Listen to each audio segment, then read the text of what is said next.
예배 한번 잘 드려도 굉장히 은혜가 되고 영적인 희열이 있는데, 우리 인생의 많은 예배들 가운데서 오늘 예배가 그 예배 중에 하나가 되기를 바라는 마음이 간절합니다. 여러분, 성탄절을 앞두고 성탄을 어떻게 이해해야 될 것인가 많은 이야기를 할 수가 있는데, 오늘은 제가 이 성탄이라는 말을, 이 표현을 벗어나서는 설명할 수가 없다 하는 말씀을 드리겠습니다. 첫 번째, 성탄은 하나님이 사람이 되신 사건이다, 이것입니다. 이게 참 어려운 이야기인데, 어렵다고 해도 아닌 것을 아니라고 말할 수 없고 맞는 것을 아니라고 할 수 없잖아요. 성탄이라는 말은 하나님이 사람이 되신 사건이다. 제 성경에 많은 성경을 기록했던 사람들이 성탄을 각각 다양한 관점에서 설명을 하려 했던 것 같습니다. 예를 들면 마태, 마가, 누가 이 세 사람이 보았던 성탄의 의미는 무엇이냐? 하나님께서 이 세상의 역사 속에 들어오셨다 하는 관점입니다. 다시 말하면 하나님께서 이 지구라는 땅에 오셨다 하는 것이 세 복음서가 가졌던 공통적인 관점이었습니다. 두 번째는 요한복음에서 요한이 보았던 이 예수님의 성탄 이야기는 땅에 있는 이야기로 시작하지 않고 하늘도 아니고 우주에 관한 얘기로 시작합니다. 우주적인 사건이다. 온 우주를, 온 세상을 창조하셨던 그 말씀이 육신이 되어 오셨다. 오늘 우리가 보게 될 한 관점은 바울의 관점인데, 바울은 그러면 이 성탄을 어떤 의미로 이해를 하려 했던가? 하나님의 자기 비우심이라는 관점으로 이해하려 했다는 것입니다. 다 어렵죠. 근데 바울 이야기는 좀 더 어렵기는 합니다. 하나님께서 자기를 비우신다. 오늘 본문에도 그런 표현이 있습니다. 오늘 제가 제목을 성탄, 하나님의 자기 비우심이라는 제목으로 성탄을 지금 소개하려고 합니다.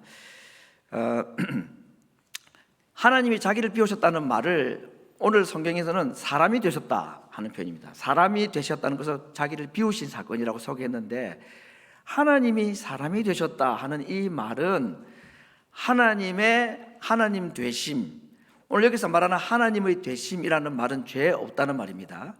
우리가 하나님 그러면 여러 많은 개념으로 생각할 수 있지만, 예수님과 관련해서 예수님은 사람이 되신 하나님이다, 그 말씀이죠. 네, 이해가 참 어렵지만 예수님은 그냥 어떤 한 마을에 아기로 오신 분이 아니라 사람으로 오신 하나님이라는 것이 이 성탄의 의미인데, 예수님이 사람이 되셨다 하는, 하나님이 사람이 되셨다는 이 말은 하나님이 더 이상 아니라는 말이 아니다는 겁니다. 여전히 하나님은 눈이 보이지 않는, 그리고 영적인 존재로 죄가 없는 분이신데, 죄 있는 사람의 모양으로 이 땅에 오셨지만 그분에게는 여전히 하나님 되심이 남아있더라 하는 겁니다. 죄가 없다, 그 말입니다. 그 예수님께서 죄 없는 사람으로 오신 것이 바로 성탄 사건이다, 그런 얘기입니다. 그래서 우리가 참 어려운 이야기지만 역시 이 얘기도 우리가 꼭 한번 짚고 넘어가야 되겠습니다. 성탄이라는 의미를 이해할 때에 예수님이 사람으로 오신 하나님이다 하는 이 이야기는 이 표현으로 설명할 수 있습니다. 예수님은 완전한 하나님인 동시에 완전한 사람이다. 이해하려 하지 마십시오. 이건 이해가 될 수가 없는 겁니다. 그런데 성경은 그렇게 우리에게 분명히 말하고 있습니다. 자, 하나님의 자기 비우심으로 사람으로 오신 하나님이 예수님이라고 했습니다. 근데 그 예수님이, 하나님이 사람으로 오셨지만 여전히 그 예수님은 하나님 되심의 속성을 버리지 않으신, 죄 없으신 하나님의 속성을 그대로 가지시고 동시에 우리와 같은 몸을 입고 오신 사람이시다. 이게 성탄절에 대한 바른 이해입니다. 오늘 제가 질문 하나 하고 이 질문에 대한 답변을 한번 해볼까 합니다. 여러분, 하나님께서 사람이 되셨다, 이게 자기 비우심이라고 말했는데 왜 하나님이 사람이 되려 하셨을까? 왜 하나님은 자기를 비우시려 하셨을까? 이에 대한 답변을 오늘 하는 것이 설교의 큰 흐름이라고 말씀을 드리겠습니다. 자, 한번 이해를 해보시겠습니까? 하나님은 왜 사람이 되셨을까요? 제가 자녀를 출산하는 이 어머니의 생각으로 한번 해보겠습니다. 결혼하고 자녀를 임신을 하게 된 어머니가, 저는 잘 모르죠. 남자들은 여기에서 입도 뻥도 못합니다만은 그래도 보는 바로 말하는 바로 보면 엄청 아프다고 그래. 힘들고 입덧도 하고 출산할 때도 더 힘들고 뭐 요즘 무통보만 하니까 출산 고통 없이도 자녀를 낳기는 하지만 제가 질문해 보겠습니다.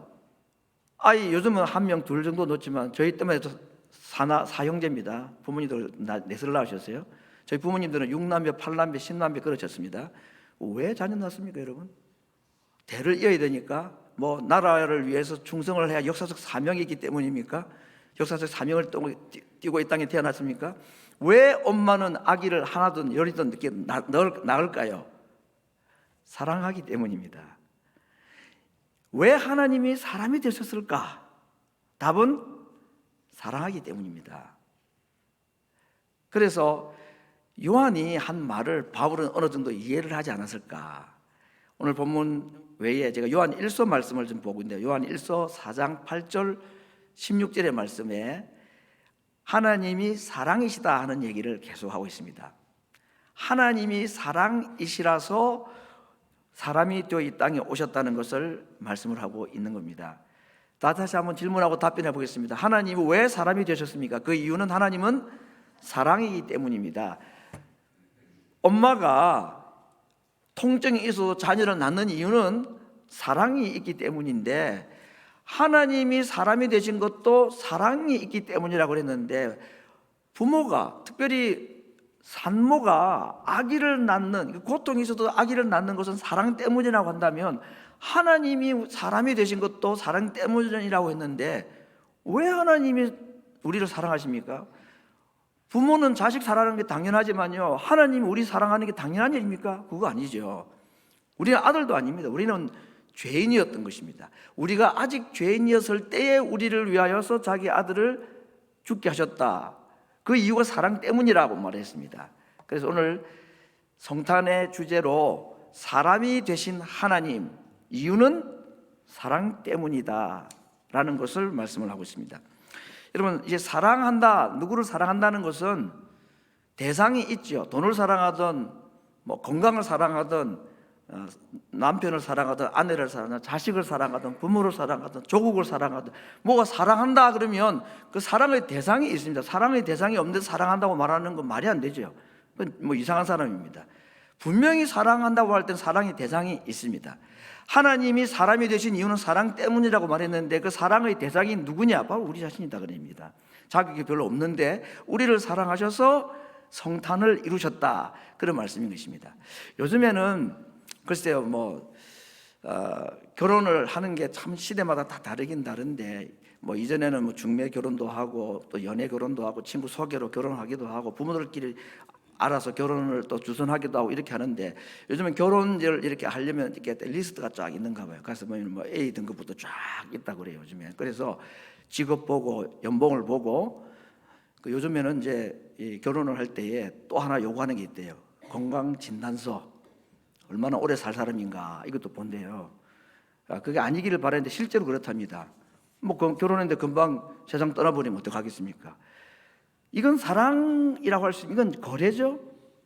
거래하는 거고 이 조건을 내붙이는 거잖아요. 당신 오래 살 사람 없어, 아니면 난 결혼 안 하겠다는 거고, 당신이 이 정도 연봉 같으면 나는 당신하고 결혼 못 한다, 이거 아닙니까? 그죠? 하나님께서 사람이 되신 것이 사랑 때문이라 그랬는데 조건을 우리에게 붙였습니까? 너 구원해주면 평생 하나님 사랑하고 교회 열심히 다니고 신앙생활 열심히 하면 내가 그 조건으로 너를 사랑해주고 구원해줄게, 그러지 않았습니다. 그런 아무 조건 없이, 마치 그래도 이해한다면 부모가 자식을 사랑하는데 조건이 없듯이 하나님께서 자식도 아닌 우리들을 사랑하셔서 사람으로 이 땅에 오시는 데는 조건이 없더라, 그런 얘기입니다. 아무 조건 없이 그냥 사랑을 우리에게 베푸신 것이 성탄절이다, 그런 이야기인 것입니다. 제가 영화 얘기를 앞서 잠시 소개했는데 이 이야기는 제가 일전에 한번 더 소개한 것 같기도 합니다. 요즘에 유튜브에 이 영화는 이제 공짜로 나와 있는 게 있어서 여러분께서 한번 보시면 좋겠습니다. 제목이 예수는 역사다 하는 제목이고, 영어 그 타이틀은 The Case for Christ, 예수님 사건 번호 몇 번 이런 거 있잖아요. 그 법정 용어입니다. 그 영화는 실화이고 지금도 그 주인공 살아 있습니다. 리 스트로벨이라는 분인데, 이분은 예일대 법대를 졸업하고 미국의 5대 일간지 중에 하나인 시카고에서 발행하는 트리뷴주의 기자입니다. 이 사람이 자기 아내가 갑자기 어떤 일로 인해서 예수님을 아주 깊이 믿게 되어버렸습니다. 이 똑똑한 아내가 갑자기 말도 안 되는 이상한 종파에 빠졌다, 사이비 종파에 빠졌다 생각하고 이 사람이 특집 기사를 내기로 위에 상부로부터 자기 허락을 얻고 만날 수 있는 모든 사람을 만납니다. 역사학자, 고고학자, 심리학자, 정신분석학자, 그 다음에 의사, 변호사 할 것 없이 다 만나가지고 한 가지 목적을 위해서 예수님의 부활은 역사적 사실이 아니다라는 걸 증명하기 위해서 몇 달을 다니고 자기 사무실에 이제 빼곡하게 그 증거 자료들을 카피하고 쓰고 해가지고 다 붙여놨습니다. 사진도 붙여놓고 합니다. 많은 사람들 만난 가운데 맨 마지막에 만난 사람이 미국의 아주 저명한, 그분 이름을 제가 기억을 못하겠습니다. 아무튼 실존 인물인데 그분과 인터뷰를 하는 얘기가 나오는데 그 의사가 하는 말이 예수님의 육체적 죽음이 사실일 수밖에 없다는 것, 그 이야기를 그 의학적으로 다 증명을 해주는 이야기를 해주고 그것이 미국의 유명한 의료 잡지에 실린 것을 하나 읽어보라고 건네줍니다. 이 리 스톨베리 그 잡지를 읽고 내린 결론이 여러 많은 과학적 증거를 볼 때 예수님이 죽지 않았다고 말할 수 없고 예수님이 부활하지 않았다고 말할 수 있는 근거가 없다. 법적으로는 이게 불가능하다는 얘기죠. 법정에 가서 예수님의 부활이 거짓말이라고 증명을 해보려도 증명할 수 없을 정도였다라 하는 것입니다. 그러면서 그 사무실 앞에서 자기가 계속 고민하면서 수많은 인터뷰들을 생각하면서 맨 마지막에 그 의사와 이야기했던 장면을 탁 떠올리는 장면이 영화에 나옵니다. 만약에 이게 사실이라면 하나님은 왜 예수를 이 땅에 사람으로 보내셔서 죽게 하시고 왜 살리셨을까? 예수님의 육체적 죽음과 그분의 육체적 부활을 부인할 수 있는 과학적 근거를 하나도 찾지 못한 이 기자가 이 질문을 할 때에 그 의사가 답을 해준 얘기가 딱 떠오르는 장면이 영화에 나옵니다. 그 의사가 왜 하나님이 이렇게 하셨느냐라는 이 기자의 질문에 한마디로 딱 말합니다. Love라고 말합니다. 그 사랑이다. 그거 외에는 다르게 설명할 수 없다. 의학적으로, 과학적으로, 고고학적으로, 심리학적으로 아무리 설명하려고 그래도 왜 하나님이 사람이 되어서 이 땅에 오셔가지고 죽으시고 부활했는지를 설명할 수 있는 길이 없고 딱 하나밖에 없다. 사랑밖에 없더라. 그 얘기를 합니다. 그러면서 그 회상을 하면서 자기 사무실 앞에서 이 주인공이 눈물을 쭉 흘리면서 딱 한마디 합니다. All right, God, you win 합니다. 당신이 이겼습니다. 꼭 보십시오. 이게 실화입니다. 이분은 지금 목사님이 되었고 많은 저술 활동과 강연을 지금도 하고 있는 분입니다. 오늘 제가 이 소개를 하는 이유는 성탄의 의미가 사랑이다 하는 것을 말씀하기 위함입니다. 성탄절은 많은 이야기를 할 수 있지만 사랑이라는 단어를 빼고는 절대로 설명이 안 되는 거기 때문에 사랑이 주님을 이 땅에 오게 하셨고 사랑이 하나님이 사람이 되게 하셨다 하는 것입니다. 자식이 왜 이 땅에 태어나니까 사랑 때문에, 부모의 사랑 때문에 태어난 것과 똑같다는 이야기인 것입니다. 예수님이 이 땅에 오신 것을 우리가 성육 사건이라고 말하죠. 말씀이 육신이 되었다 그랬는데 하나님의 자기 비우심은 이 성육 사건으로부터 시작해가지고 제가 정리해보니까 적어도 한 18단계로 계속되는 것을 볼 수 있습니다. 예수님께서 우리를 사랑하셨다는 것, 우리를 위해 자기를 비우셨다는 것, 첫 번째 세례 받으신 것, 두 번째 사탄에게 시험 받으셨다. 여러분, 사탄에게 예수님 시험 받았다는 것은 이건 참 말이 되지 않는 이야기입니다. 이건 정말로 이건 다 생략하겠습니다. 설명은 범사의 죄인들과 우리들과 같이 되셨다고 그랬습니다. 딱 한 가지만 빼고 죄를 짓지만 않으시고 우리와 똑같이 배고프시고 목마르고 배신당하고 굶주리시는 모든 것, 제자들의 발 씻기신 것, 그 제자들에게 배신당하시는 것, 창조주께서 기도를 받아야 될 분이 땀과 피를 쏟으면서 창조주가 하나님께 기도하신 것, 이거 역시도 자기 비우심이다. 심장이 결국 터지고 물과 피가 쏟아지는 것, 이거 자기 비우심이고, 그분은 부활 승천하신 이후에 지금도 자기 비우심을 계속 하시는데 그 자기 비우심이 뭘까요? 우리 속에 성령으로 채우시는 것입니다. 그리고 우리를 위해서 계속 기도하시는 것. 적어도 예수님께서 자기 비우심을 탄생 이후로, 성육 이후로 지금까지도 이 일을 계속하고 계시다라는 것을 우리가 인정할 수밖에 없습니다.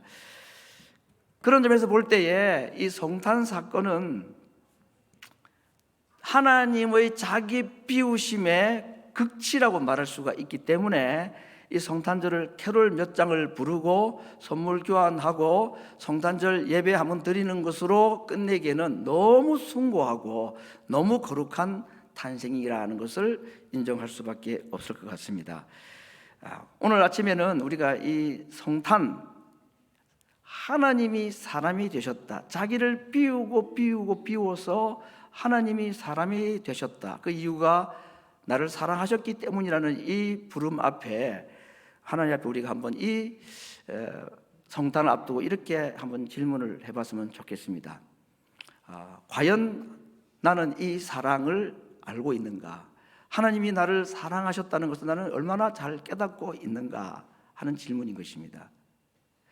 성탄절이 되면 우리가 예배도 드리고 성탄 헌금도 드리고 또 좀 부지런한 미국 교회들은 보니까 뭐 음식을 만들어 가지고 싸서 가난한 사람에게 전해주기도 합니다. 다 좋고 필요한 이야기입니다. 그러나 우리 성탄절을 지내면서 과연 하나님이 나를 사랑하신 것을 나는 이 성탄절을 얼마만큼 깊이 깨닫고 있고, 그리고 그 하나님 앞에 얼마나 깊은 사랑의 고백을 하고 이 성탄절을 보내는가 하는 것을 오늘 아침에 한번 생각을 했으면 좋겠습니다.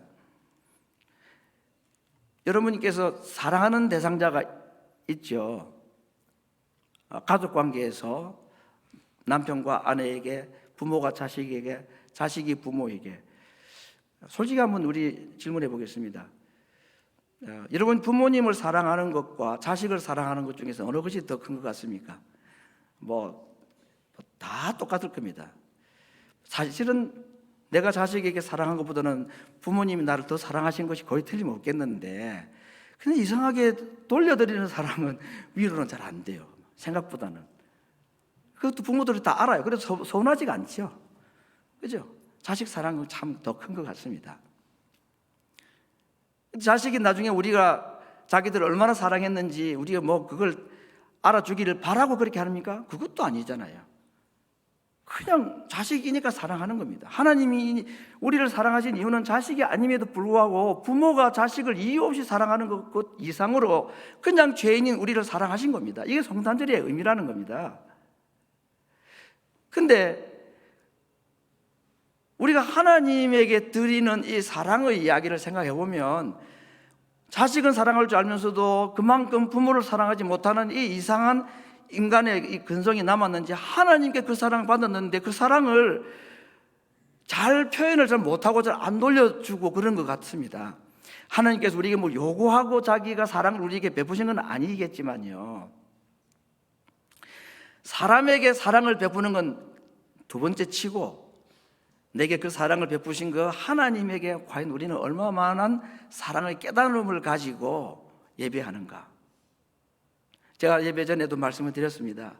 예배하면 정말 제대로 드리면 정말 복이고 은혜다고 했는데, 우리가 수많은 예배를 드리는 가운데 오늘도 그 중에 한 날인데, 우리 주님께서 성탄의 의미를 이렇게 바울을 통해서, 요한을 통해서 말씀하시고는 우리에게 이런 질문을 하는 것 같은 생각이 들어졌습니다.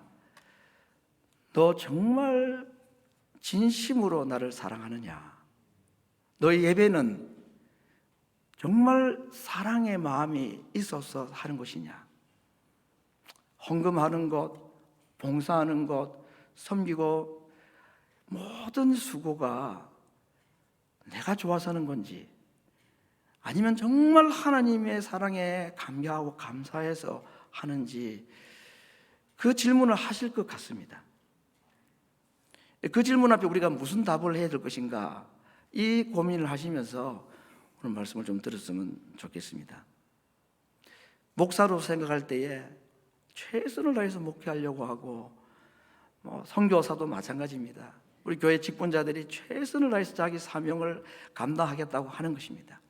그런데 과연 거기에 진심이라는 게 있는가? 진정한 주님에 대한 사랑을 알고 그 사랑의 표현으로서의 예배와 섬김과 봉사인가?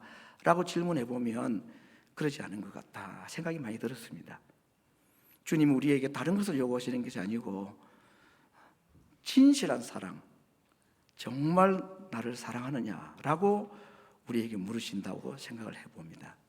이번 성탄절에는 이 질문 앞에 우리가 하나님 앞에 무슨 답변할 수 있을 것인가 고민하면서 시간을 지냈으면 좋겠습니다.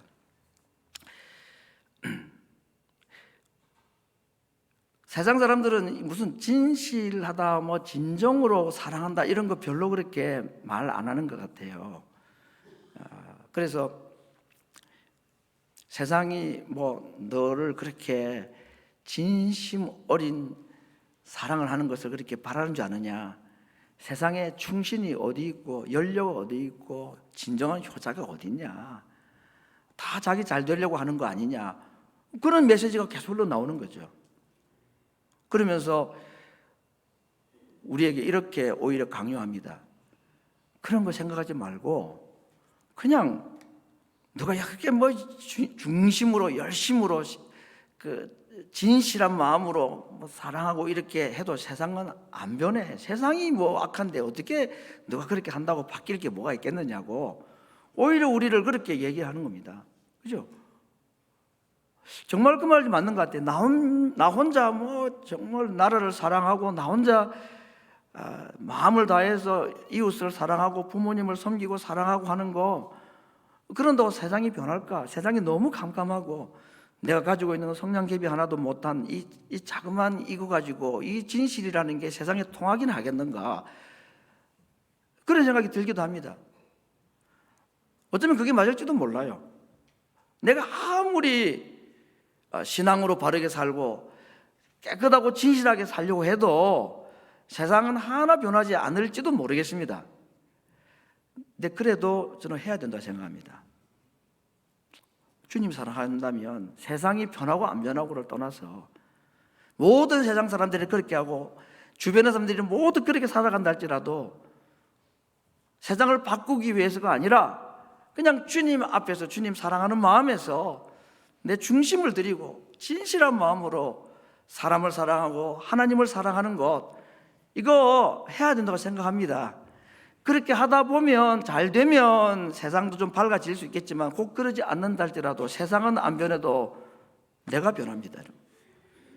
하나님은 세상을 변화시키는 우리를 바라시는 게 아니라 내가 변하는 걸 하나님이 원하시기 때문에 그러므로 그 하나님 앞에 우리가 진실한 사랑으로 살아가야 된다는 것을 생각해 봅니다. 오늘 아침에는 제가 예수님의 자기 비우심, 낮아지심에 대한 이야기 중에 하나를 좀 떠올리면서 생각을 해볼까 합니다. 예수님이 태어나신 장소로 마구간이라고 성경은 기록하고 있죠. 말구유라고 했습니다. 왜 말구유에 태어나셨을까? 성경에 보니까 뭐 집이 없어가지고 말구유에 태어났다고 그러던데요. 맞죠? 근데 이제 집이 없어서 태어날 수 있는 장소가 꼭 말구유뿐은 아니잖아요. 길거리에 태어날 수도 있고 한국 사람 말대로 다리 밑에 태어날 수도 있고 근데 왜 하필 말구유일까? 그냥 무슨 답이 있어서가 아니라 제가 생각을 해봤습니다.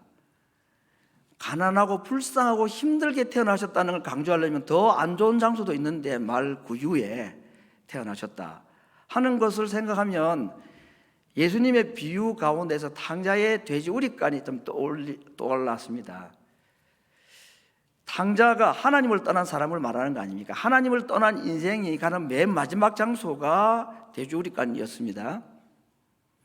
근데 예수님께서 굳이 이 땅에 더 비참한 장소가 있음에도 불구하고 말구유에 태어나신 것은 본인이 비유로 말씀하셨던 그 죄인들의 모습, 하나님을 떠난 인생들의 마지막 도착지라고 할 수 있는 그 돼지 우리간과 같은 곳을 염두에 두고 장소를 그렇게 정하지 않으셨는가? 예수님이 뭐 탄생 장소를 자기가 정하시나 마리아가 요셉이 정했지 그렇게 말할 수 있는데 그런 얘기하는 게 아닙니다. 지금은 예수님 어쨌든 말구유에 태어나셨다 그 얘기죠. 그 이야기가 하나님을 떠난 우리 인생들의 그 밑바닥부터 시작하시겠다는 의지가 있지 않을까? 저는 지금 뭐 다른 해석을 하는 게 아닙니다. 그냥 오늘 아침에는 예수님의 낮아지심 얘기 중에서 말구유 얘기를 할 때에 본인이 직접 비유로 드셨던 그 돼지 우리권과 같은 곳에 처해 있는 우리 인생들을 내가 거기서부터 시작하겠다. 너의 인생의 가장 밑바닥에 있는 그 자리에서부터 내가 함께 시작하마. 그런 의지를 스스로 드러내신 장소로 말구유를 택하지 않으셨던가 하는 생각도 해봅니다. 여러분, 우리가 한국말로 사람이 속고 속아도 계속해서 참 좋은 일만 하는 사람을 보고 뭐가 없다고 말합니까? 이 사람 참 속도 없다, 그런 말을 합니다. 그러니까 속고 속는 사람을 보고 진짜 속도 없다 그런 사람이 있어요. 바보처럼 알고도 속는 거죠. 부모가 그렇습니다. 자식들에게 속아도 또 사랑을 베풀고 하는 거 아니겠습니까? 근데 하나님께서 우리에게 정말 속도 없이 속고 또 사랑만 계속 베푸시는, 다른 사람 같으면 더 이상 속지 마, 그 사람 너 당신 이용해 먹는 거야, 왜 자꾸 속냐고 그렇게 말할 수 있는, 그걸 무한 반복하시는 분이 하나님이시다는 얘기입니다. 오늘 저는 예수님께서 속고 속아도 또 계속해서 사랑만 베푸시는 한 이야기, 베드로와의 관계 속에서 두 가지 사건을 통해서 정말 속도 없으신 예수님, 속고 계속해서 바보같이 속아만 주시고 사랑만 베푸시는 이야기 두 가지, 우리가 잘 아는 이야기입니다. 자기를 모른다고 3번 부인할 것을 아신 예수님, 나는 죽어도 주를 부인하지 않습니다고 말했지만 너가 오늘 밤 닭이 울기 전에 나를 3번 부인할 것이라고 말씀을 하시면서 하신 말씀이, 그러나 내가 너의 믿음 떨어지지 않기를 위해서 기도했다고 그랬습니다. 부인할 베드로, 그에게 예수님께서 하셨던 정말 속도 없이 속고 속아서 또 사랑 베푸시는 것 중에 하나가 그를 위해서 기도하셨다는 것입니다.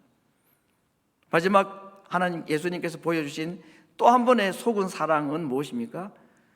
자기를 부인하고 그물을 가지고 고기 잡으러 갔던 베드로를 예수님이 다시 찾아가셔서 부활하신 이후에 만나 주셨을 때에 요한의 아들 시몬아, 네가 나를 사랑하느냐, 이 사람들보다 나를 더 사랑하느냐 하는 질문을 이제 3번을 하신 거, 유명한 이야기죠. 이 이야기는 역시 그에게 죄책감을 주기 위해서나 창피를 주기 위해서가 아니라는 거 잘 압니다. 예수님께서 그에게 물으신 이유는 그 속에 베드로에게는, 남들에게는 말을 못하는데 3번 부인하고 난 뒤에 예수님 앞에서든지 사람 앞에서 내가 주님을 사랑한다라는 말을 아마 자기는 입 밖에도 안 끝냈을 겁니다. 그럼에도 불구하고 그 마음속에 그때 큰 소리 치면서 죽을지언정 제가 주를 부인하지 않습니다 라고 했던 그때 그 마음은 진심이었다는 걸 주님이 아신 것입니다. 너 말을 그렇게 하더니 어떻게 나에게 이럴 수 있냐라고 그렇게 막 따지고 호통치시는 게 아니죠. 다른 사람은 몰라도 그때 그 고백이, 그리고 그 고백이 지금은 내 입으로 스스로 말 못하지만 나에게 여전히 주님을 사랑하는 마음이 있다는 것을 다른 사람은 몰라도 주님은 아셨기 때문에 그 주님이 그에게 고백할 수 없는 말을 억지로 내뱉게 하신 사건 아니겠습니까? 요한의 아들 시몬아, 네가 나를 사랑하지 않았느냐고, 그리고 지금도 그 사랑이 아직도 너 속에 있지 않느냐, 그 사랑을 고백해 라고 기회를 주신 거죠. 너가 나를 사랑하지 않느냐. 그 베드로가 뭐라고 말합니까? 제가 주를 사랑한 줄 주님이 아십니다. 모든 것을 아십니다. 제가 주를 사랑합니다.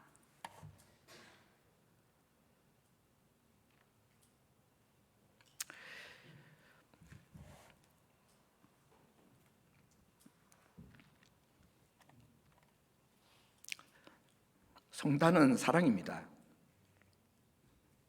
부모가 자식을 낳는 그 고통보다 더 큰 사랑이 성탄절이었습니다. 속고 베드로에게 속으신 것은 두 번째 치고 나에게 얼마나 많이 속으셨나요, 주님. 그럼에도 불구하고 우리에게 물으십니다. 그래도 너 나 사랑하는 거 아니냐? 우리가 주님께 뭐라고 답하겠습니까? 베드로와 똑같은 말밖에 할 게 없죠. 모든 것을 주님이 아십니다. 제 삶을 보면 주님 사랑한다는 말 정말 할 수 없는데 주님이 아시듯이 그래도 제가 주를 사랑합니다. 이것밖에 안 됐지만 그래도 제가 주님을 사랑하는 것은 사실입니다. 주님이 아시듯이 제가 주를 사랑합니다. 그 고백으로 충분했습니다. 주님이 듣고 싶어 했던 고백이었던 거죠. 사랑하는 성도 여러분, 예수님을 믿고 난 뒤에 성탄절을 몇 번 지내고 있는지 지금 계산하면 대충 나올 것입니다.